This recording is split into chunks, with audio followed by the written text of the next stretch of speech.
What is up, sports fans? We are back for another episode of the Brotherly Love Podcast. I'm your host, Stephen Rochelle, here on the Fantasy Sports Corporation. Obviously, not Luther to the right of me today. Unfortunately, there were some family issues come up. Luther is unavailable this week. No need to fear. Eagles, Bills are tomorrow, today, depending on when this winds up airing. We'll see what Coop and the guys. Hopefully, we can get it out this afternoon. But obviously, my man isn't gonna be filling Luther's shoes on a permanent basis. But we got Bill's content creator, Bill's VHS. Bill, actually, let me get your real name instead of your It is Bill. No, my name is actually Bill. It's Bill Hurley. That's great. I know. It's a wonderful coincidence. I've a Erie County resident for 38 years, and my name is Bill. They just happen to name the team after me, I think. I don't know. Bill, and you're a Bills fan. Yep. It's match made in heaven. I'm living out here in Buffalo. I'm a Bills fan. I couldn't root for another team, so it wouldn't make any sense. So of course I'm a Bills fan. All right. Well, I mean, let's get right into it. I mean, obviously, we're getting into this next week's football, but obviously, we got to talk about the Eagles-Chiefs games because not only did it break the viewers, because not to mention it's the third time this season one of the Eagles games, prime time or not, has produced more than 25 million viewers. So I was one of them. I think the Cowboys are losing that America's team moniker sometime in the near future. I mean, everyone's feeling the brotherly love around here, I guess. Everyone wants to see the shove. I mean, you guys have the hottest team in football, and that was the biggest matchup, so why wouldn't we want to see that? And you're speaking of the brotherly shove. I got to bring it up, man. I got to bring it up. Everyone's hating on it. I don't get it. It's the quarterback sneak. It has been in the NFL since, I don't know, its inception. But I'm feeling my inner Denny Green. You played it's not Denny Green. You're Herm Edwards. You have arguably, one of the best, if not the best, offensive line over the last 5 years. Jason Kelsey, Lane Johnson, Jordan Mailata, Hayden Dickerson. Them guys, you got some bulls up front. You played when, for some reason, they're almost automatic on that play. To play to your strength. If you know you can always get 1-2 yards, you're going to call that play every single time until someone stops you. And I don't understand what I'm on your side with this. I know it's not the most visually interesting looking play, and I know that people aren't tuning in to watch rugby, but you know what? Stop it. How about that? How about you? Bill, it's not just stop it. Here's the thing. Listen, isn't this play what football is based on? Your best guys line up against my best guys, and let's see who wins. Like, come on, man. Football is decided in the trenches. I know it's boring. I know no one wants to say it, but you need an offensive line and a defensive line. That's how you win Super Bowls. This is just a small part of it. I mean, it's only one play. They run it maybe, 3-4 times a game at most? Yeah, at the most. Like, the only time you see it more than that is when you find yourself in a little bit more short yard situations. The Eagles find ways to even come off that. To watch the game a few weeks ago, they looked like they were going to go for it, completely fake it, toss it out to Swift for a touchdown. I mean, there's the Eagles are in the situation they are because they have elite players. They have a really good coaching staff. They have a good group of guys around them. That's why they've been 26-3 over the last 2 years. Yeah, it's impressive. You have one of the most impressive teams in the league going on. I think you got it. Well, I think you're definitely the Super Bowl favorite in the NFC to go there right now. So you're in the driver's seat right now. The Super Bowl goes through the link. Gotta watch out for the Lions right now. I thought it was going to be San Francisco clipping at our heel. I thought the game next week was pretty much going to determine the head-to-head on who would probably get the number 1 seed. Mm-hmm. What I saw when I saw the schedules come out, I'm like, oh, beginning of December, we gotta see San Francisco. Yeah, that sounds right. And that's what I'm pinning my. I know we're gonna get to this. I hope 7-3 now on that. We're 6-4 or 6-5 right now. Are the Bills? They haven't had their bye week yet. They have their bye coming after the Eagles game. So I mean, this game for the Bills coming at the perfect time. I can almost guarantee you probably wish the bye week was this week. You had an extra week to prepare for this game. Oh, absolutely. I'd have an extra week for this. Although we're going to have an extra week for the Kansas City game after that. That's what they're building up to. And the Bills, I'm glad we have that bye week, so they're not looking forward to Kansas City. They have to focus on this game. And I know we were talking before we started that, is there going to be that little hangover from the Kansas City game for the Eagles? I doubt it, because they're professional. I don't know, man. It's kind of hard to say when they give up 0 second half points against Kansas City, which by the way is becoming a trend for them. But I think it's really showing where this Eagles defense is, and I think that's one of the reasons why you won't have that hangover game. What I think it is more the things is if you guys can put things together. You guys have been so hot, so cold. It's either one extreme or the other. It's like they're firing all cylinders. They got 4 touchdowns, or nothing's working right. I mean, they were all cylinders last week, but then again, they played the Jets last week, so I don't know how much. Can't say that we lost to the Jets. But the Bills lost to the Jets week 1 as well, so I don't know. I mean, the Jets have a really good defense, but the Bills and Allen, I mean, the Bills' offense starts and stops with Allen. He's the one that everything goes through. I mean, it's not like, but the Bills are saying try to stop him. So if you can, you're going to have a good day. But if Allen can get hot, be accurate, and it usually starts with him having some sort of QB draw on the opening drive. If the Bills manage to get him in the game, that goes into the real quarterback question right now, because everyone's talking about Jalen is breaking all these records and stuff like that. Josh Allen still, I think he's still 4 touchdowns ahead of him as far as total touchdowns over the last 3 years. I think something like that. I think Allen just posted. I think he's at like 29, and Jalen's at like 26 or something like that. Yeah, what we're seeing now is we're seeing 2 of the best quarterbacks in the game. It's a throwback to Cunningham versus Kelly in the 90s right now, what we're doing. But we have I'll mention that game. The only time I want to talk about that game is talking about what Randall did in that game. After that, nothing else I want to talk about that game. I didn't highlight that one too much this week because it was a road game. But I mean, you had to highlight that. I mean, that's probably one of the more memorable matchups. Like, you got to think about it. What we've only played 12 times, over the existence of it, and 6-6 now. So we got to break the tie this time, guys. We got to break it. I mean, the Bills haven't done pretty. You guys beat the crap out of us 2 years ago. I remember that game. It's always fun because I have season tickets up here, and whenever the Eagles fans come in, they just take over Ralph Wilson Stadium. Now, there's another thing I wanted to bring up, because this has become news this week, and I got to get your opinion on this. Obviously, it's no secret. It's been no secret since 2017. The Eagles fans travel very, very well. If you allow them, they will take over your stadium. We will buy up all your tickets. It's just the way it happens, because you can't just buy tickets at Eagles games. It's hard to get tickets at Eagles games too. So, I mean, it's one of those things. But there was this poll that came out this week. Most annoying fan base, an anonymous player poll, which that's the first thing I want to talk about. That is the most cowardice thing I've ever heard. You want to poll something like this, but you want to do an anonymous player poll. Man, stop playing with this and put your chest out and put your name on it. First off, I'd like to say congratulations, because that is a title I'm proud to have. Very proud. Thank you. You told us something we already knew. What are you supposed to be? Of course you're supposed to annoy the other team. That's your job out there. Your job is to get under the skin of the opposing players. What else is you're supposed to be loud on third down. What are you supposed to do that for? You're doing it to annoy the other team. Oh, are their feelings getting hurt because you say some bad words? Oh, okay, come on. What are we? What are we doing here? Listen, I read that Eagles fan base is annoying. Go back and look at Joey Bosa going to the playoff game, going to the NFC title game last year. He could barely get 10 steps into the parking lot before the Eagles fans start letting him have it. And he wasn't even playing. He was there to support his brother.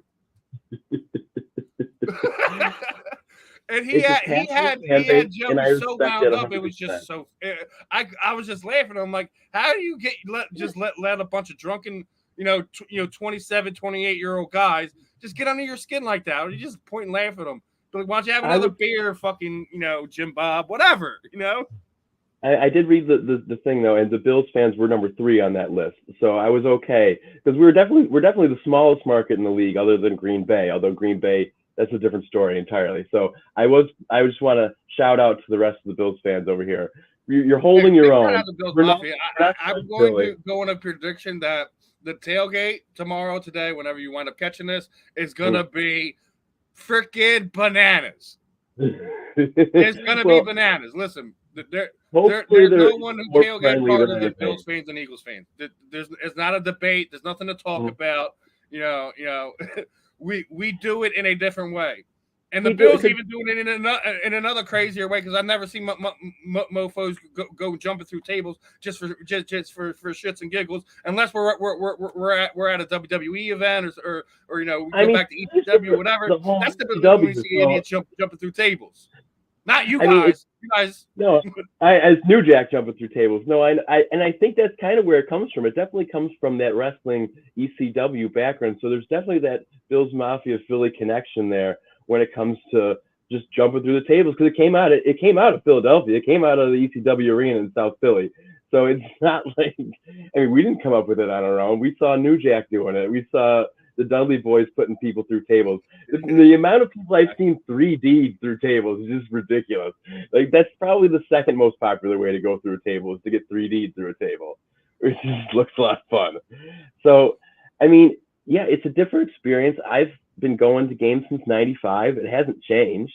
I mean, back in '95, guys were bringing hot tubs to games, and like full hot tubs on trailers, and it's fun. There's not much to do. It gets cold. It's about to snow. You guys know it. Like, we're about to have some fun in the parking lot. Why not? What else are we gonna do? There's a game going on. It's gonna be a good time. It's every Sunday is 8 hours plus of just a party. I mean, I don't understand what everyone else in the league, I think, is doing it wrong, where they're, rolling up the 10 minutes before the game and going to their seats and ordering popcorn. Like, what are you doing? What's the fun in that? This isn't baseball. Yeah, I'm going to a hockey game. Baseball, folks. But and speaking of color schemes, you're going to be going Kelly greens, and I seen you boys are going white on white. Well, white on white. So, I mean, it'll be a good matchup. I wish the Bills would have done the red helmets this year and done like a '90s throwback. They're not going to do it because I don't know. And they don't run these things by me. Eagles were doing the Kelly greens. You guys were playing, and that was the game they were doing. I think it would have been a perfect time for you guys to do a throwback. It would have been, but I don't know. I guess the throwbacks aren't on the roster this year. I don't know what's going on with the NFL and their scheduling there. All we have is the red one for the color rush, which just looks terrible. The Bills aren't red. But anyway, we were just talking about your stretch, right? Everyone's sitting there saying the Eagles got this gauntlet to go through, right? So we just stopped the first half of the gauntlet, and you just see what the Eagles did to Dallas here, right? Mm-hmm. And with them still being a little banged up and everything, I still think there's a good possibility they can wind up coming out of this thing 3-1. There's a very good possibility there. And the Bills have their gauntlet coming up too, because right now we have the Eagles. You guys we were just talking about you guys got a rough one too. And then we have the Chiefs and the Cowboys coming up as well. So you guys took care of the Chiefs and you made light work of them. I'm hoping that the Bills get 2 out of those 3 games, because the Bills really have 2 more losses to play with. They have 5 losses. If they have any chance of the division, they need to finish 10-7. I'm hoping, the way I've done the scenario picked out in my head is the Bills are playing the Dolphins on Sunday night, the last week of the season for the division. That's my personal hope. But I don't know. It's a tough. I'm gonna break this thing down, right? Let's get into it. Right? You're already talking about it. Allen versus Hurts, right? So I guess I'm gonna get into it. I've already said I was excited for this matchup as it was, because Josh Allen has been one of the guys that a lot of people have been sitting there saying this new mold, this new version of what the quarterback is kind of based off of. Well, Jalen Hurts kind of redefined that last year and had an amazing season. Both running the ball and passing the ball, especially passing the ball. Now, obviously, you never can repeat that same thing next season after you take that big leap. The question is, Can he take another step? And I think he has. It's just not in the way people think. Jalen is finding ways to win in unusual way games. He's having terrible games, but then next thing you know, boom, boom, boom, boom, he runs them down the field and they're winning the game again.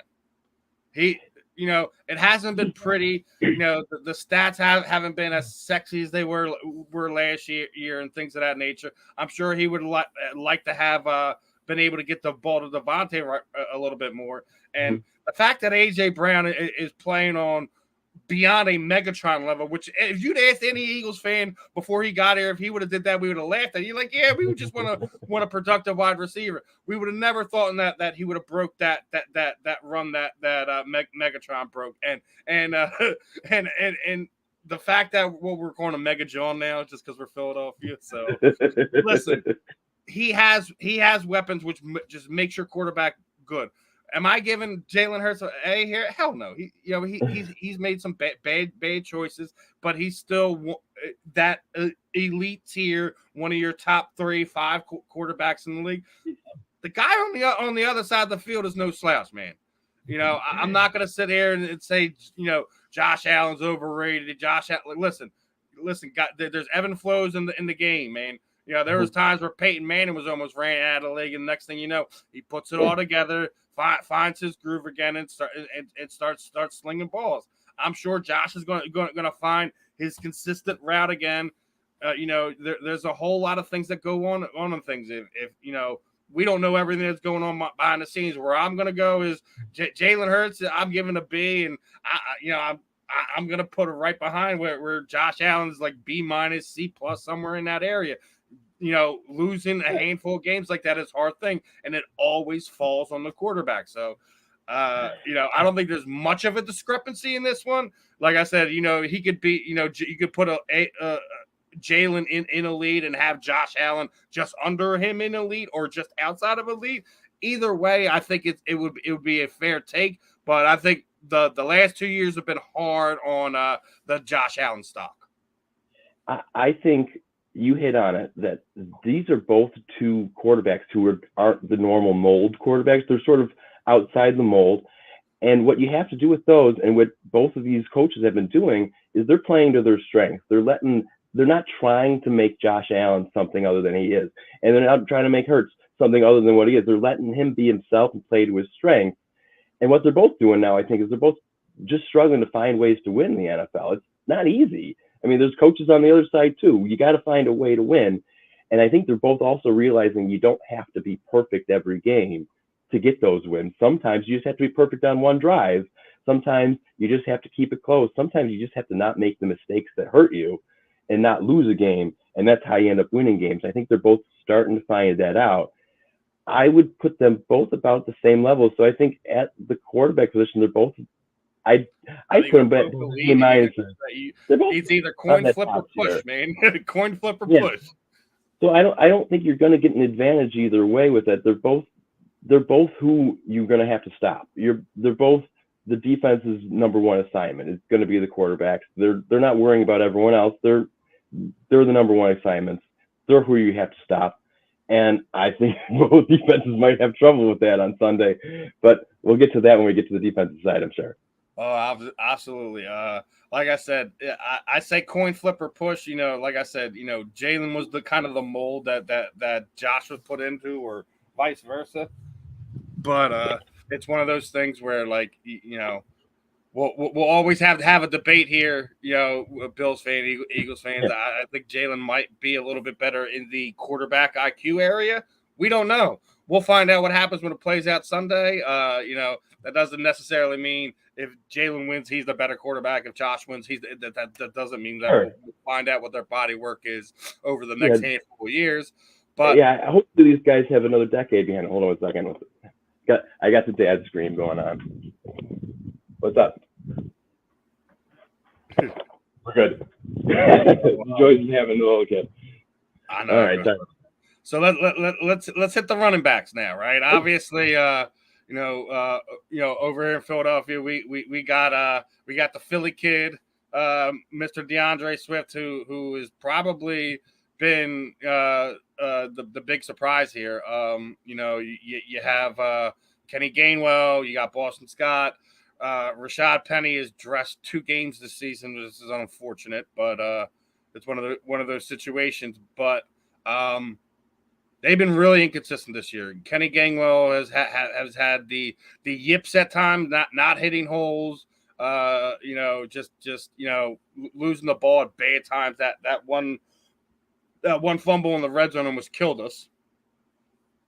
A few weeks back. So it's one of these things. But DeAndre Swift is kind of the multi-purpose knife that makes this thing go. If he goes, this offense goes. And being that Cam Jurgens was back last week, you're starting to see DeAndre get off a little bit more like he did against Kansas City, like you saw him in those first few weeks. Obviously, Monday night was a little mix of run and pass, got him over 100 purpose yards. He averaged over 10 yards a catch. He had 2 really big plays there in the second half to open that game up. I'm hard on my boys. I'm not. I can't even give them a B, man. They just have not been consistent. The fumbles have been an issue. Luckily for Swift, he got one of them back, which was very important for him. But not the consistency. I mean, the only reason you'd push him above a C if I'm an Eagles fan is because of Jalen. But Jalen has been hurt, and he has not been the runner he was last year. So you can't do that. The only way you could bump it up above that at that point in time is the play of the offensive line. Now, obviously, they got their butts kicked last week against the Kansas City Chiefs. Ain't no shame in that. Those are the world champions right there. Still found a way to win the game. They still found a way to get their running backs yards, got first downs. They didn't blow up like Kansas City did early in the game with they were running all over us. So it was one of these things. But what way I see it is basically Kenny Gainwell is the spell guy. DeAndre Swift is basically going to be your guy if you wind up keeping him past this season. But again, too inconsistent. I can't give him more than a B. I can't. I have to stay in that C range. I can't. Yeah. I love him. Don't get me wrong, but it's not the strongest suit, but it's not the weakness. Well, the Bills' running game, I'm going to give an I for incomplete because they just haven't committed. An I for incomplete. Right now, we have James Cook, we have Latavius Murray, who are doing okay, but they're not getting more than 50 yards a game, I don't think, on average. And we have Ty Johnson, who came in last week, who actually was a good change of pace. But the Bills haven't been committing to running the ball. They've been putting the ball in Josh Allen's hand, and he's once again been their most effective runner. Now, can they win if Josh Allen is the number one runner? Yeah, I think they've proven in the past that that's fine, that they can still do that. But for the past few weeks, the big problem is they haven't been able to run the ball. They haven't been able to control the clock, obviously, and that's been what's hurting them. So I'm still giving them an I. the one bright spot of the running game. And yeah, you're gonna give the edge to Philadelphia here. The edge is Philly right here when it comes to running the ball. Until the Bills can show me that they can commit to running the ball on and run for purpose. Because all they're doing right now is they're running to set up the pass. They're running just because they have to, and they need to start running because it's dangerous, and they're not dangerous when they're running the ball yet. So that's why I'm giving them an incomplete, because they still haven't figured out why they need to run the ball. If the Bills get a lead towards the end of the game, they can't kill the clock out, and that's come back to bite them. They don't have that 4-minute offense. So, yeah, I'm giving it to the Eagles. The Eagles definitely have the edge. He's conceding the running backs to Philadelphia here. Yeah, unfortunately, yeah.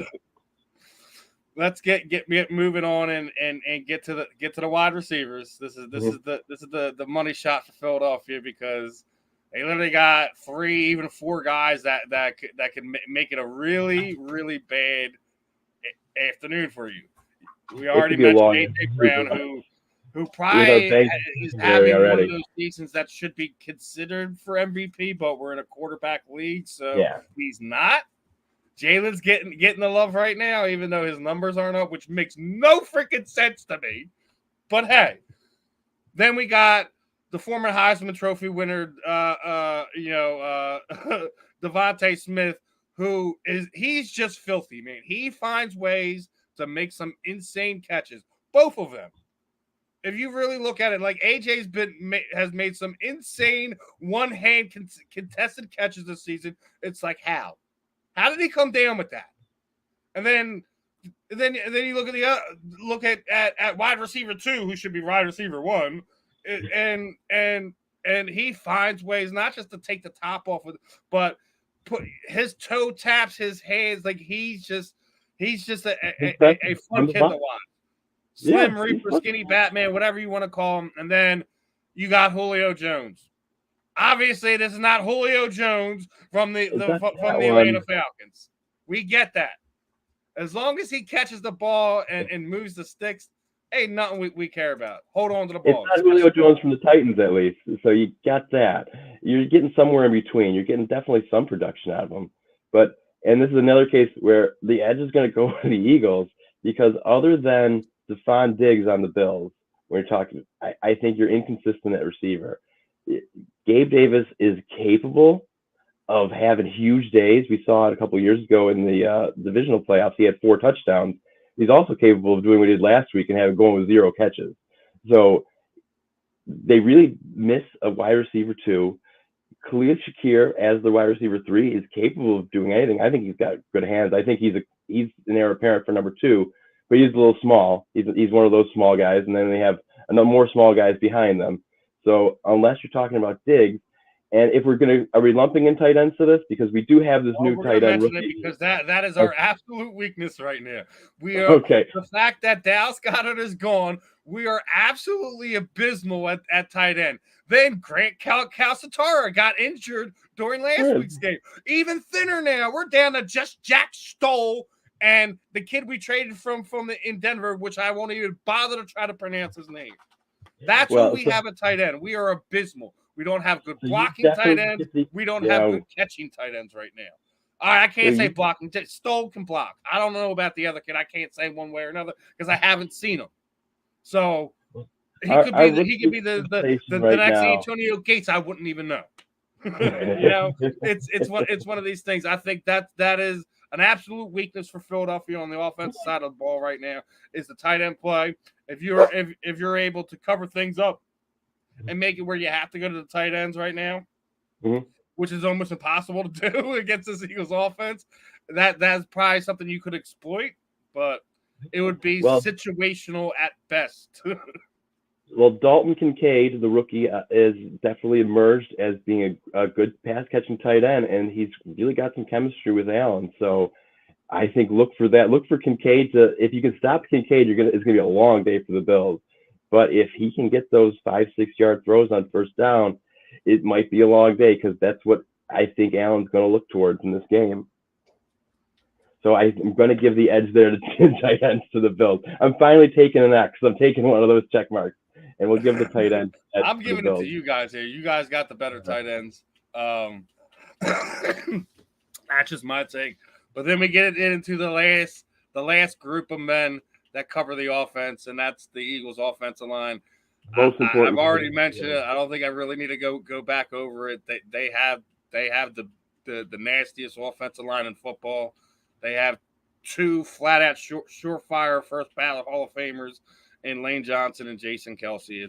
And you're developing an All-Pro right next to him. The guy that's supposed to replace Kelsey is playing at an All-Pro level, and Jordan Mailata up until I think 2 weeks ago hadn't allowed a sack in almost a whole season. So, I mean, they're big, they're nasty, they're athletic, and they have a special kindred bond that those group of guys up front. So, what do you got for me on your side, brother? You know what? The Bills have quietly put together a pretty decent offensive line this year. The right side, they added a draft pick with Osiris Torrance. Osiris Torrance has played really well at guard. He started every game as a rookie, and he's next to him is Spencer Brown, who they drafted last year, and he's quietly put together a really good year. I was at the Raiders game earlier, and he handled Crosby. He was one-on-one with Max Crosby the entire game, and he didn't allow a sack, didn't allow pressure. I don't think he even got a tackle in the game. I'm sure someone will correct me with that. So the Bills are quietly putting together a really nice offensive line. The only problem is they can't run the ball still. They're very good at pass protection. They're giving Allen the time he needs, but they're still not running the ball. They're still a work in progress. So I'm still giving the edge to the Eagles on that one. I mean, I give my boys an A+.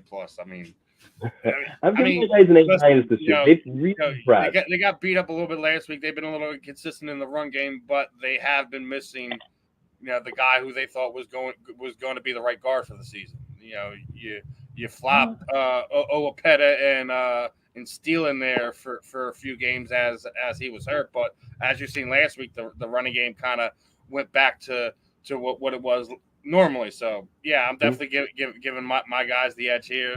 Now let's flip to the other side of the line, the defensive line.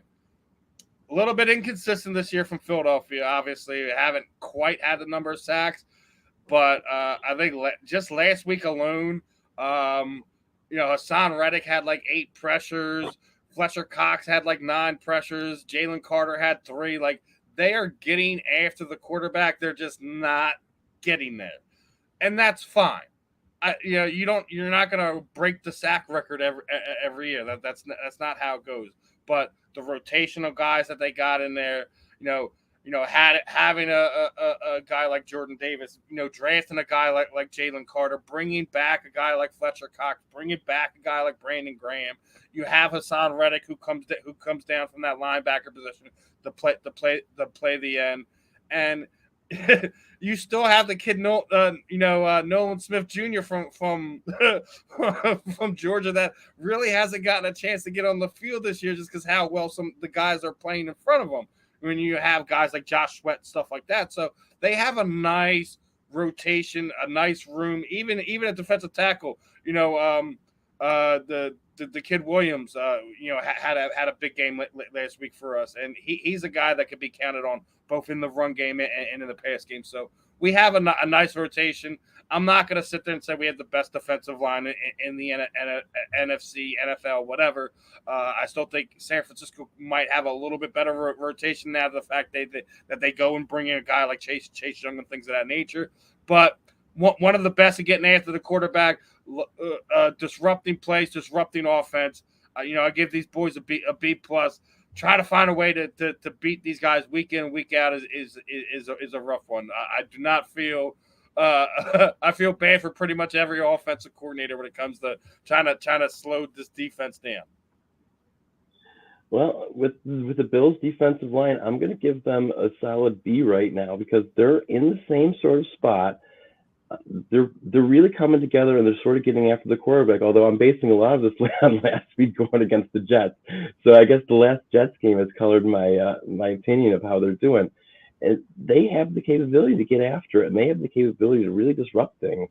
And I think the Bills' defensive line versus the Eagles' offensive line is going to be the big story tomorrow. If they can make it uncomfortable for Hurts, I think they have a chance. Rousseau has been playing really well, and Ed Oliver has been getting after the quarterback, and he's been really disruptive in the middle. So I don't know. They don't have quite the depth anymore that they used to have, but they definitely have guys that can get after it. So it should be interesting to see. I'm hopeful. I'm definitely the optimist over here. Right there. I'm hopeful. I'm confident. We may not get home, but I know we're gonna make Josh Allen have a bad day, make some bad decisions at some point in time. That's going to be the key to the game. If you guys can get after Allen, get in his space, make him. You don't have to sack him a lot. Just get in his face, make it rough for him to make decisions, and that's how you typically beat a guy like Josh. Same thing with Jalen too, but can you do that for 4 quarters? That's the thing with Jalen. He is so good at just like taking everything you got and then saying, okay, well, here's my shot back. What the Eagles have, which what the Bills don't, which I've noticed, is they have the ability to sort of counter that pressure with like screens or draws or things like that, whereas the Bills they haven't shown me that they're creative enough to do that. They don't have a screen game. You won't have to worry about. I mean, they may run one. I think I've seen They don't run draws or anything like that. They're going to try to We were getting killed with your bubble best screens is their last week. best. That was tough. Don't worry, you don't have to worry about it. You might have a screen to wide receiver, but that's about it. They'll probably end up being. So are we going to say edge Eagles or push here? I'm gonna say edge Eagles in that too. Right. Now we get to linebackers, which the only thing we have to be happy about is the fact that that our GM decided to sign Zach Cunningham off the street before the beginning of the season. If not, it would have been a very long and bad group of guys to talk about. And that's not to put a knock on Nakobe Dean. He's just been nicked up this season. It's been one of his issues throughout his career so far, and unfortunately, it's followed him over. He did have a good start to the year, but he's been on the IR. This is now the second time. Rumor is that the Colts linebacker who just got released could potentially be coming to Philadelphia, especially with the fact that we just let go Derek Barnett last night. So would not be surprised to see Mr. Leonard wearing Eagles green before the end of the season. That would be interesting. I was hoping I'd see him in red, white, and blue up here. Because Bills are one of the. I think it's me, it's your Bills, and it's the Cowboys are the three names that kind of get thrown out there. Yeah, linebacker's been tough for the Bills because they're probably their best defensive player was Matt Milano, and he's out for the year with one of those non-contact football injuries with the stupid turf. So, yeah, I'm gonna give. I think this might be the edge to the Eagles as well because this is a push, right? It could be a push. It could be a push. You know what? We should do this a push just because the Bills have found a way to sort of fill in those gaps. What you're going to see tomorrow is you're going to see a lot of undersized linebackers, though. But I think that's sort of just the trend in the NFL. Nicholas Morrow, he's ours. He's our little undersized spark plug. We're not seeing the Ray Lewises anymore. Those guys are playing defensive end. We're not seeing those at the middle linebacker. We're seeing sort of a faster guy playing middle linebacker. The Bills will only play two linebackers at a time. Their base defense is going to. Today's football middle linebacker has to play sideline to sideline with running 4.3 speed. You have to just because of how fast the running backs are. The guys that used to be your free safeties when we were like 20 years old are now playing linebacker. Because that's where it is. Right. Yeah, 100%. Right. So as we move into the next group, I'm not going to do. I'm going to put secondary all together. Okay. Right? Yeah. The Eagles cornerbacks were probably one of the more talked about ones coming into this season. Obviously, with Bradbury getting flagged on the last play, causing the Eagles to lose that game.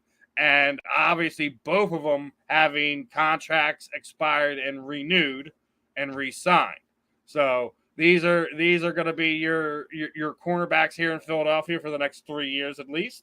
And it's not a bad duo to have, man. Obviously, you would probably want a little bit more consistency out of a guy like Bradbury. You would like to see Darius be a little bit more ball hawking at times. But I also think it goes into the style that the side plays because he still has them off ball. He's like when you go in line, he gives them that 5. I don't know if I would do that, but we play in a league now where you have to protect the top of your defense. So I get it. It's been an inconsistent group for the entirety of the season. It's been banged up. You go and make the trade with the Titans and bringing the kid Bart here, another Philadelphia kid on an expiring contract. How he's great at finding those Pro Bowlers at expiring contracts. Now you get him here. He makes a big play last week and pretty much, in my opinion, probably saved the game for them because Patrick Mahomes was about to go down there and score. Yeah, that's fair. I think so too. That's definitely a fair assessment. Now it's one of those things where again, hard on them. I can't give them any more than a C right now. It's been the glaring weak spot on that defense has been the back end. It has been for a few years. You do what you can to shore it up. One thing I will say is Reed Blankenship is a absolute monster. I call him rocket ship because he's just anytime you see him near a ball, you just see this white blur coming flying through. Listen, man, he's an overachiever, and that's what we love here in Philadelphia. He lays the wood. He's no Brian Dawkins, but definitely, I definitely don't feel so worried when we have Barr and Blankenship back there. You thought there would have been a big drop off with C.J. Gardner-Johnson going to Detroit. There hasn't been, thankfully. You just need to see a little bit more healthy. Obviously, losing Avonte Maddox. We're being on our third or fourth different, slot corner guy at this point in time. So yeah, I mean, it's the glaring hole in their defense. It's something that you need to get a little bit better at. We'll see what happens over the next 2 months or so. All right, I'm just checking the injury report. I think we still have a couple of guys that are going to be out. I know Trey White we lost. Yeah, again. You're banged up, bro. We were a little banged up, but we still have our starting safeties with Hyde and Poyer back there. I think this is going to be their fifth year together. They're really consistent back there, and they're big into the run game too. So not only are they back there in the pass game, they're also coming up in the run game. And the biggest thing that we've seen is they traded for Rasul Douglas from Green Bay. I don't know what his problem was in Green Bay, but he's just been a revelation here. He's walked right into that room, become the starting cornerback. He's cornerback one right now. Will Douglas is a special dude, man. I liked him when he was here. Oh, that's right, he was, and he just seems like one of these. He was here, and just didn't re-sign him. He winds up going to Green Bay, and he's been one of the top 10 corners in the league, if you ask me.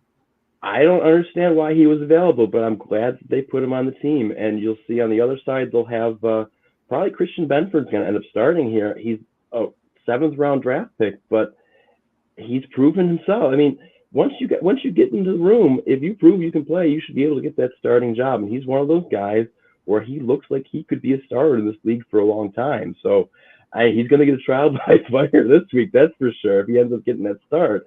I think it's going to be Benford, number 47, and look for him. If the Bills are going to have any hope, they're going to have to make sure their cornerbacks have a good day, because the strength of this Eagles team is their passing game, obviously. We've mentioned it. So that's going to be another big matchup to look at. So Eagles because of the injuries, or are you going to give your boys the edge? I'm going to put it a push, I think, just because of last two things to go through: special teams and then the coaches. Because obviously, coaches are the forgotten factor when it comes down to football games at times. So special teams, obviously, we got Jake Elliott. We have arguably the second best kicker in football, outside of Justin Tucker. He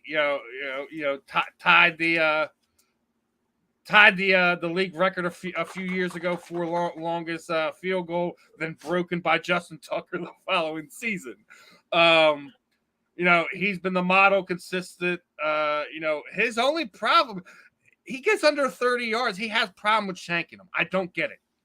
Anything over 50 yards, he's almost automatic. It's insanity. Can't put my finger on it. Would like him to be a little bit more consistent in that 39 to 30 yard range. Hopefully, Jake will correct that. But like I said, 9-1. What problems I have when you're getting mad about missed field goals that don't cost you games. The other side of it, Britton Covey, returners and return stoppage. I can't give them anything more than a day. They've been terrible at giving the defense a short field to work with between the punter and the return team. They haven't given up the big ones, but they have put them in bad positions. I'm not sure what the team average is. It's definitely over 15 yards a punt, which is not good. It's something I think that could be exploited by a team. There's not a whole lot of guys that have impact guys back there returning kicks. So luckily, again, it's one of these weaknesses that we can hide and mask with our excellent offensive and defensive play. What do you got for your special teams, my friend? I think you'll definitely be able to hide that again this week because our return game is virtually non-existent. Unfortunately, our big returner Naheem Hines got injured in the offseason in that Ski-Doo accident. I don't know if you recall that. So we're missing our biggest returner. We put Justin Shorter back there sometimes Khalil Shakir. I don't think there's anything to worry about from our return game. Our punting game, and it's sort of mirrors yours, where it's been inconsistent all year. They had a great play the first kickoff last week, but other than that, that's about it for their coverage. They're definitely lacking in that area, and their bright spot is their kicker. And Tyler Bass has proven to be a really consistent kicker. He's a young guy. He's out of Georgia Southern, and apparently that's the kicker factory that we have out of Georgia Southern. That's where you go to get a kicker because got him and Young Koo in Atlanta. They're both tearing up the league. These two kids. So I would put special teams as probably a push there because we probably have the same problems and we have the same consistency kickers, except for the fact that Bass will miss extra points. Bass will miss extra points. He'll nail 50 yards and he'll just push an extra point wide. It's just the strangest thing. It's like you're having the same problem up there. So I don't know what that is. It's not an actual problem. Like he's only missed a handful over the past few seasons, but it's like whenever he misses, it's never long. I don't get it. It would make more sense if you miss, a 57-yarder here or 54. That would make sense to me. Not missing the chip shot, but like I said, problems to have when you're 9-1, right? Sure. Last one, the coaches. Yeah. I think Nick Sirianni has proven over the past 2 seasons. He is clutch. He puts his teams in winning situations. He doesn't put them in bad situations. He doesn't make bad decisions.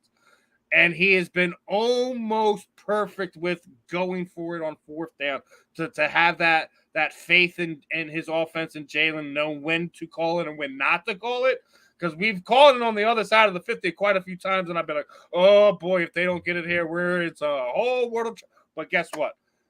These guys are doing what they're supposed to be doing. Nick Sirianni made the right move, bringing in Sean Desai. He's been making adjustments where you didn't have Jonathan Gannon making adjustments last year. If you were getting burnt in the first half, you were getting burnt in the second half. You obviously see that this defense is a bit different. And the same thing with the offense. That'll probably be my weak spot is Brian Johnson, even though he's Jalen's guy. That's the guy who's been with him for forever, right? I get that, but he still hasn't found that proper balance in his play calling, and I think it shows at times, and I think that's why this offense has been a little bit off. Overall, you can't give this coach a staff anything less than a B+. Being 9-1 at this point in time of the season, beating the teams that you've beaten and how you've beaten them, is just the coaching staff is one of the strong suits of this team on top of everything else. What do you got for me with your side of it, guys? McDermott is the biggest, the most divisive topic here in Western New York, whether or not he's the coach going forward or not, because we just got rid of an offensive coordinator in the offseason. You got rid of the defensive coordinator. He's calling the plays on defense now. He's taking all the responsibility. And the only issue is there doesn't seem to be anyone in the organization who he reports to other than the owner. It's a bizarre situation because he was hired before the general manager. So the general manager is his guy. And apparently we've learned he reports directly to Terry Pagula, the team owner and president, who is missing in action. So apparently he's in charge of the team. So whether or not the fans support or not, it seems to be completely irrelevant because McDermott's got this team going forward. He's going to make some bizarre decisions. He's not going to handle his timeouts very well. He's consistently shown that he can't do that, but he's also shown that he can get his guys in positions to win games. I mean, the question is, have they been winning in spite of him or have they been winning because of him? I think it's a little bit of both. And I know people don't like hearing that. Sometimes you win in spite of him. Sometimes you lose because of him. It happens. I mean, the biggest thing everyone points to is every Bills fan is hung up on the 13 seconds, the Kansas City game from 2 years ago, and how he didn't do this and how he should have done that. And they've been dissecting it as if this is the Bruder film for the past 2 years.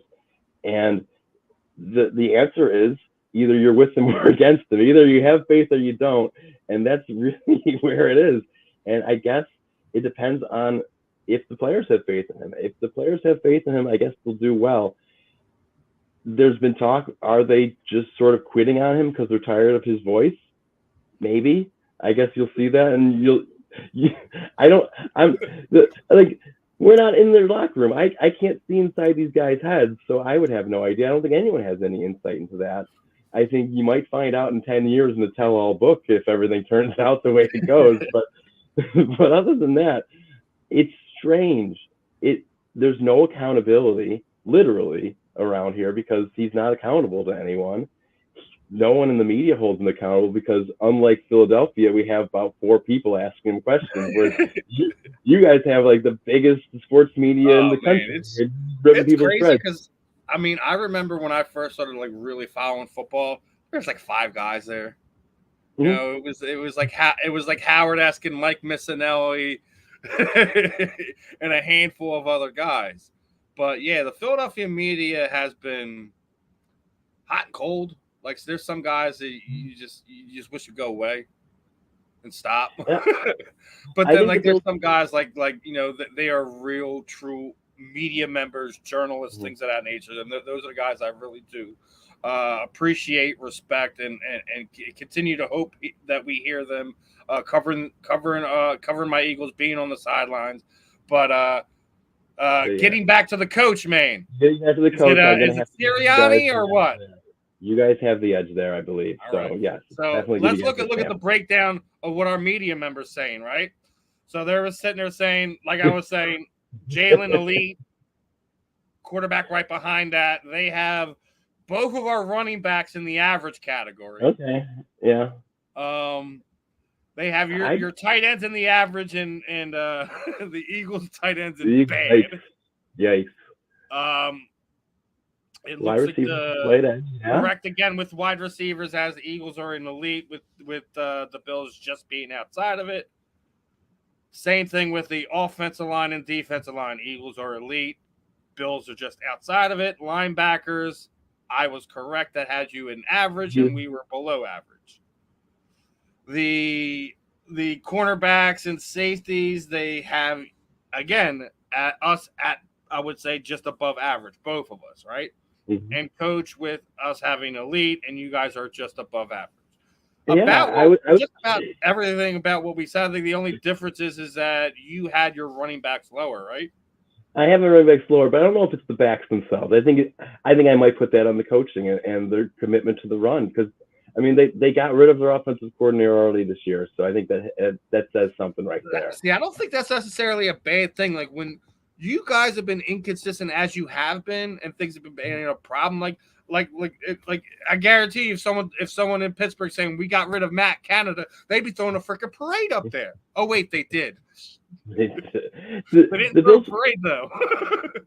The Bills have lost 5 games, but all of those games they've been in, they've had that opportunity to have that last. This next one, like as you're looking at this playoff picture, man, you're right outside of there. You know, you're right. Basically.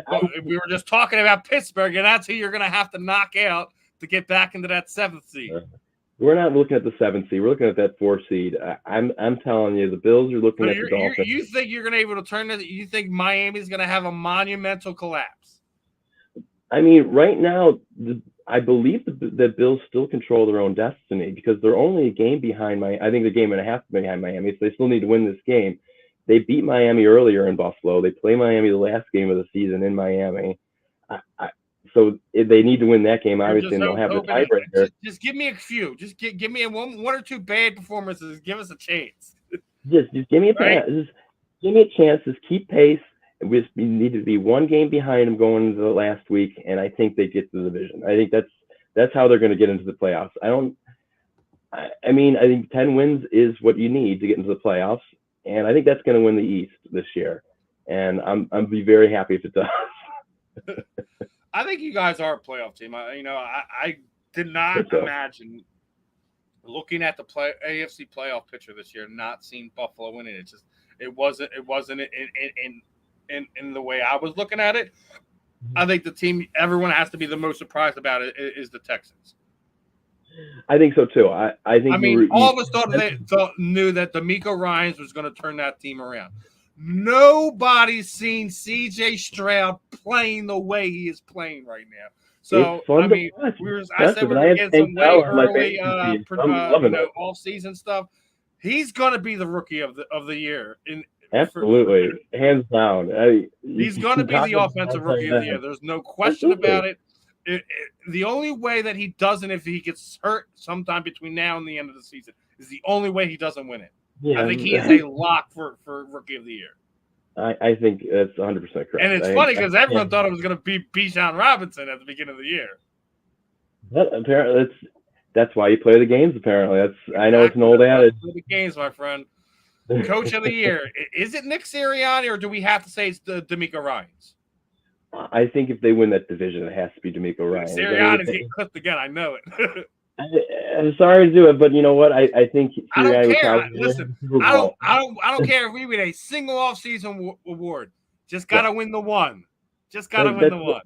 And I appreciate that's your guys' focus too. That should be everyone's focus. These awards are great, but I've won enough of these awards. I need to win a Super Bowl title here. Come on. I don't care if Jalen Hurts doesn't get a single MVP vote. I don't care if A.J. Brown doesn't get a single MVP vote. If we win that game in February, I don't care about any of it. There's a parade in February.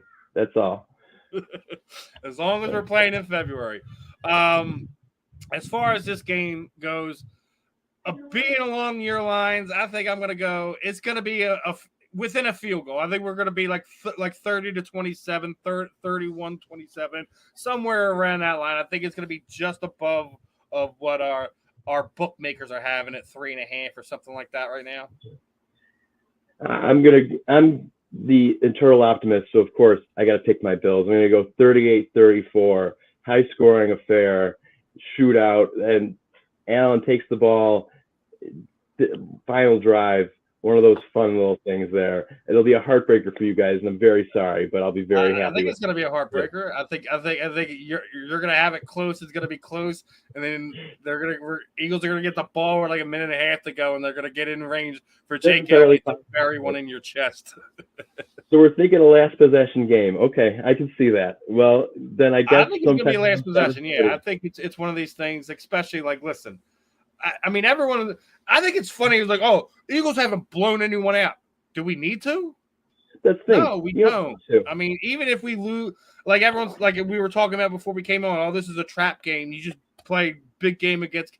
No, it's a game that I think these teams always get up for because we are so close in distance, but we haven't played as much. It's one of those rivalries you don't really get to see that often. This is the marquee Buffalo's game. A New York team. Yeah, Philadelphia effing hates New York, and that ain't ever going to change. Despite the fact that you're the redheaded stepchild of New York, you shouldn't even really be considered New York. That we're a suburb of Toronto, basically. You just said it right there. You're more Canada's football team than you it's are. 90 minutes from downtown Toronto from where I live right now. It's not even close. It's the funny thing about Buffalo. Everyone associates us with New York City. Like, what are you talking about? That's 8 hours away. It's like an almost different time zone. You know how big New York State is? It's like saying Philadelphia and Pittsburgh are the same. Like, what are you talking about? So we got our thoughts on our game. We got our thoughts. We got our predictions out. We've broken everything down. Is there any Week 12 matchup that hasn't been played yet that you're looking forward to? Obviously, you know, Green Bay with that big win over Detroit, that was awesome. The San Francisco beat the hell out of the Sea Chickens. We already seen that coming. Mm-hmm. And Dallas walked all over Washington. What a surprise. Anything else catching your eye this week that you would like to see outside of our matchup? I mean, me personally, I want to see Josh Dobbs and the Bills go at it. I'm all on the Dobbs train, man. The dude is with 3 different teams this year. And he can almost be in a playoff situation if he gets a good run with Minnesota right here. I'm looking at that AFC South matchup. You have the Jags and you have the Texans, the most surprising team of the year. Yeah, that's all of a sudden a big one that no one's talking about either. That's a good matchup right now, and that's going to be a fun game. Big matchup for the AFC. Probably the winner of that is going to be in the driver's seat for that first home spot. all you got to do is get into the playoffs, and you have just as good a chance to win as anyone else. So I'm looking forward to that matchup. That should be fun. But of course, the big game is just going to be between Buffalo and the Eagles. So we'll see. I'm looking forward to it. I think everyone's looking forward to it. It's probably going to be We're just looking as good forward as to that. Obviously, the Allen versus Hurt show is gonna be fun tomorrow, today, whenever you wind up catching this. I mean, I couldn't be more excited for this matchup. Kelly Greens are breaking out. 4:15 start here at Lincoln Financial Field. Bills fans, Eagles fans are gonna probably be shaking the whole parking lot for the better part of 4 hours before the game starts. I hope so. But I mean, fun matchup, fun time of year.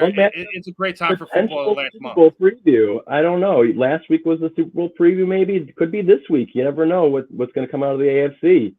I don't think this again. Everyone was like, this is obviously the Eagles' revenge tour. Fall short, 3 points. Basically having the referees decide the game for you is never fun. It's a revenge tour.